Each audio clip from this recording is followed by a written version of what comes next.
Micro cheating, लेखिका गीतांजलि। किससे शादी करूं? सचिन बिजी रहने लगा तो अकीरा को राज का साथ लुभाने लगा। प्यार का रिश्ता उलझ चुका था। हाय अकीरा, आज तुम्हारे चेहरे पर स्माइल। टचवुड, कहीं नजर न लग जाए। अरे वुड कहाँ है? चल अब कर टचवुड। तू पागल हो गई है क्या रीवा? अब मैं बच्ची नहीं रही, अकीरा ने कहा। रीवा और अकीरा दोनों बेस्टीज हैं। अकीरा के चेहरे पर कई वर्षों बाद हंसी देखी थी रीवा ने। अकीरा ने अपने पूरे परिवार को कोविड में खो दिया। कॉलेज पूरा होते ही अचानक से उस पर अपने होटल के फैमिली बिजनेस को आगे बढ़ाने की जिम्मेदारी आ गई। दोस्तों की यह तिकड़ी पूरी करता था सचिन। सचिन और अकीरा दोनों कॉलेज से दोस्त रहे हैं और एक दूसरे में अपना फ्यूचर देखते रहे हैं। सचिन की तो जैसे जान ही अकीरा में बसती, पर कुछ समय से OTT पर अपने न्यूज स्टार्टअप को लाने की वजह से वह अक्सर बिजी रहता। वहीं अकीरा लंबे समय से डिप्रेशन में चल रही थी। अकीरा इम्प्रेसिव से डिप्रेसिव गर्ल में तब्दील होती जा रही थी।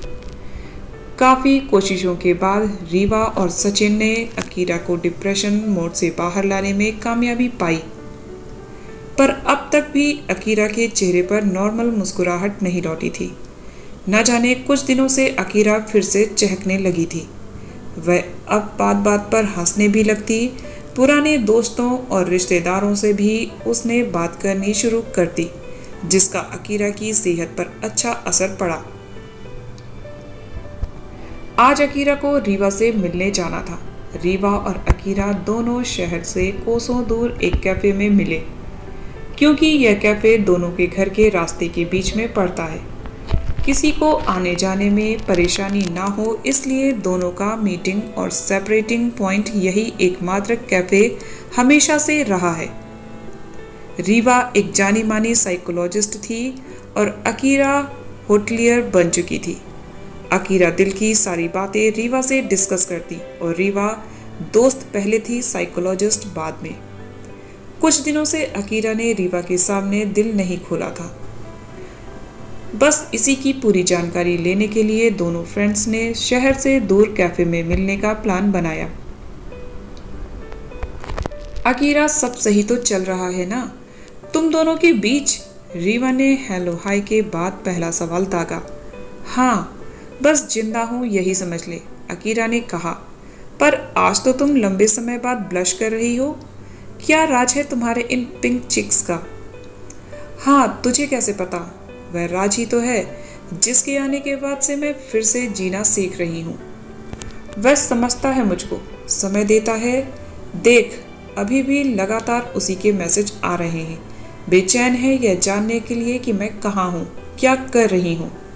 अकीरा हमेशा की तरह आज भी रीवा को सब कुछ बताने के लिए बेताब थी। उसने चहकते हुए कहा, 2 महीने से तुम्हारी बताई दवा की भी जरूरत नहीं पड़ी, जब से राज मिला है। ओह अकीरा, यानी तुम माइक्रो चीटिंग कर रही हो? तभी दवा की भी जरूरत नहीं पड़ी, रीवा ने अपनी बात रखते हुए कहा। Micro cheating? यह क्या कहा तुमने? अकीरा ने पूछा। अरे तुम सालों से सचिन को डेट कर रही हो, अब तुमने अपना खालीपन भरने के लिए राज को ढूंढ लिया है और तुम्हें वह अच्छा भी लग रहा है। अगर तुम उस रिश्ते में रहकर अपना आपा नहीं खो रही तो माइक्रो चीटिंग सही है। थोड़ी बहुत माइक्रो चीटिंग करना हेल्दी है, लेकिन सीरियस मत हो जाना कहीं, रीवा ने हाई फाई करते हुए अकीरा से कहा। रीवा मेरी जान, तुमने जैसा कहा मैं वैसा ही करूंगी। अब शायद किसी के लिए सीरियस ना हो पाऊं। मैंने राज को सब बता दिया है कि मैं सचिन के साथ काफ़ी समय से रिलेशन में हूँ, लेकिन राज और मुझे, हम दोनों को ही एक दूसरे के साथ टाइम स्पेंड करना पसंद है। ऐसा फील होता है कि जैसे मैं वापस कॉलेज गोइंग गर्ल बन गई हूँ। वह हमेशा मेरी बहुत केयर करता है और मुझे भी उसे अपनी पल पल की जानकारी देना अच्छा लगता है। एटलीस्ट कोई तो है जो मेरी सुन रहा है। सचिन के साथ ऐसा नहीं है।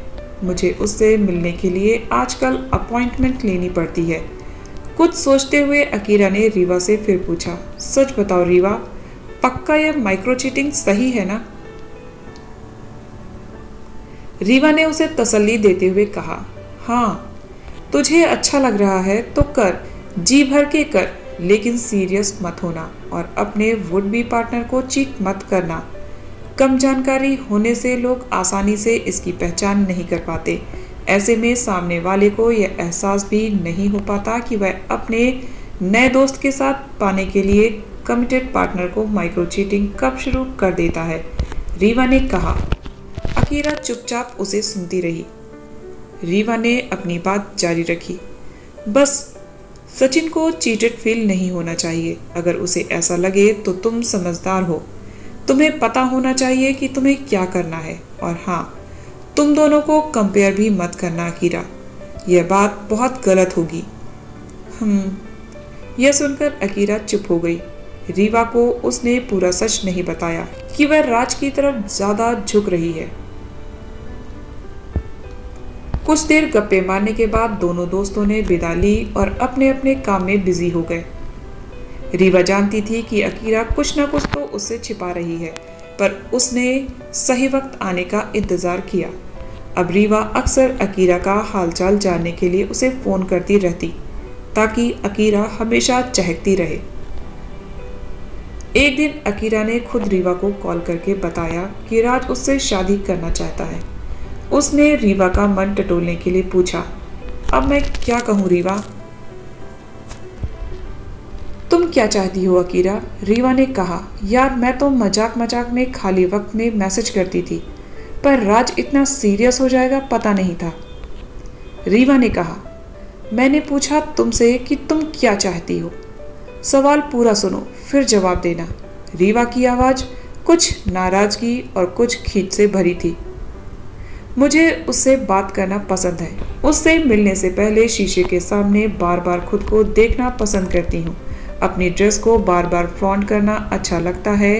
राज का नाम आते ही मैं ब्लश करने लगती हूँ। रंग पसंद करने लगी हूँ मैं फिर से। मुझे राज के साथ वक्त बिताना पसंद है, लेकिन जब अकेले में या आँख बंद करके सोचती हूँ तो सचिन ही नजर आता है। जानती तो हो, सचिन के इग्नोर करने से मैं डिप्रेशन में आ गई थी। जो आज राज कर रहा है पहले सचिन करता था। यह सब सुनते ही रीवा कुछ तो है जो नींद आए कम वाला गुनगुनाने लगी। अकीरा समझ गई कि रीवा उसके मजे ले रही है। उसने तुनक कर पूछा, बोलो ना रीवा, क्या करूं? रीवा बोली, देखो तुमने राज को अपने फ्री टाइम के लिए टाइम पास बनाया है। राज के साथ टाइम स्पेंड करने के चक्कर में तुमने सचिन को इग्नोर किया। वो बिजी रहता है तो तुम उसे इग्नोर करना कहती हो। तो अब तुम अपने दिल से पूछो कि तुम क्या चाहती हो। पर इन सब में राज के साथ तो गलत हुआ ना। अकीरा ने रीवा को बताया कि मैंने राज को पहले ही बता दिया था कि मैं शादी तो सचिन से ही करूंगी, पर वह नहीं मान रहा। उसका कहना है कि वह या तो मुझसे शादी करेगा या किसी से भी नहीं। यार रीवा कुछ कर, वरना यह सिरदर्द मुझे मार डालेगा। तो फिर सचिन को सब बता दो, रीवा ने सलाह दी। क्या उसे बताना सही होगा रीवा? हाँ, क्योंकि तुमने कुछ गलत नहीं किया। बस तुम जब अकेले थी तो किसी को अपना समझकर बात कर रही थी। तुम उस वक्त अपने डिप्रेशन के फेज से बाहर आने की कोशिश में थी। अगर तुम गलत होती तो तुम राज को सब सच नहीं बताती। तुमने पहले दिन ही सच कह दिया था, रीवा ने उसे समझाया। ओके रीवा, थैंक यू इस बार भी मुझे बाहर निकालने के लिए। हिम्मत करके अकीरा ने सचिन को सब सच बता दिया। सचिन को पहले ही शक था, क्योंकि राज उसका भी दोस्त है। सचिन अकीरा को खुश देखकर चुप था, क्योंकि अकीरा की हंसी ओठों पर धीरे धीरे लौट रही थी। सचिन ने आगे बढ़कर अकीरा को गले लगाते हुए कहा, तो मेरी जान, तुमने माइक्रो चीटिंग मेरे साथ कर ही ली और इसकी सजा तुम्हें मिलेगी। अरे तुम्हें कैसे पता माइक्रो चीटिंग के बारे में?